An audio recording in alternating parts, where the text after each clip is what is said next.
हमारा टॉपिक है element of power system या पावर सिस्टम के हिस्से।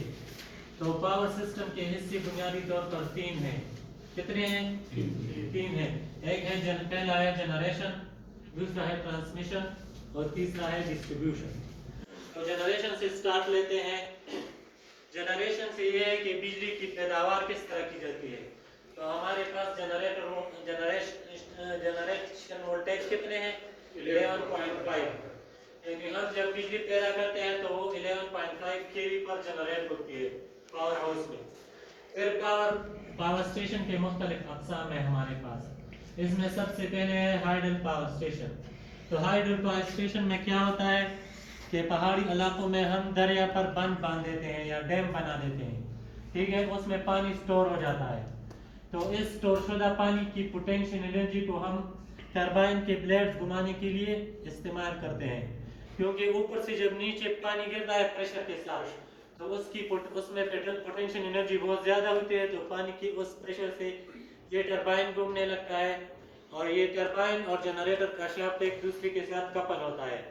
तो जनरेटर का आर्मेचर भी घूमने लगता है और हमारे पास 11.5 केवी जनरेट हो जाते हैं। कितने? 11.5 केवी, ठीक है।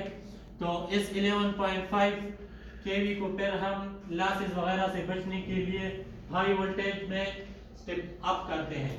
तो पावर हाउस में कौन से ट्रांसफार्मर लगे होते हैं? स्टेप अप ट्रांसफार्मर लगे होते हैं। तो उनके जरिए हम इसको प्राइमरी वोल्टेज यानी 500 केवी या 220 केवी में स्टेप अप करते हैं और इसको हम प्राइमरी ट्रांसमिशन के जरिए प्राइमरी ग्रिड स्टेशन में भेज देते हैं। यानी 500 केवी ग्रिड स्टेशन और 220 केवी ग्रिड स्टेशन हमारे पास कौन से ग्रिड है? प्राइमरी ग्रिड स्टेशन है। तो पावर हाउस की स्टेप अप ट्रांसफार्मर से लेकर जो वास्ता प्राइमरी ग्रिड तक या सार्फिन तक बिजली पहुंचाने के लिए इस्तेमाल होता है उसको क्या कहते हैं? ट्रांसमिशन लाइन, ठीक है।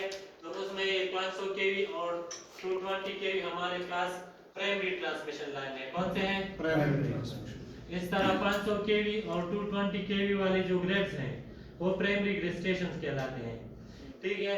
उसके बाद 220 केवी ग्रिड स्टेशन से हमारी 132 केवी और 66 केवी लाइनें निकलती है, ठीक है। तो ये 132 केवी और 66 केवी मेरे पास क्या है? Secondary transmission. 132 केवी ग्रिड स्टेशन तक आकर हमारी सेकेंडरी ट्रांसमिशन खत्म हो जाती है। उसके बाद शुरू होता है डिस्ट्रीब्यूशन सिस्टम। तो 132 केवी और 66 केवी से हमारे जो आउटगोइंग होते हैं वो 33 केवी और 11 केवी होते हैं। तो वो क्या होते हैं? वो उसको प्राइमरी डिस्ट्रीब्यूशन कहते हैं। Primary distribution.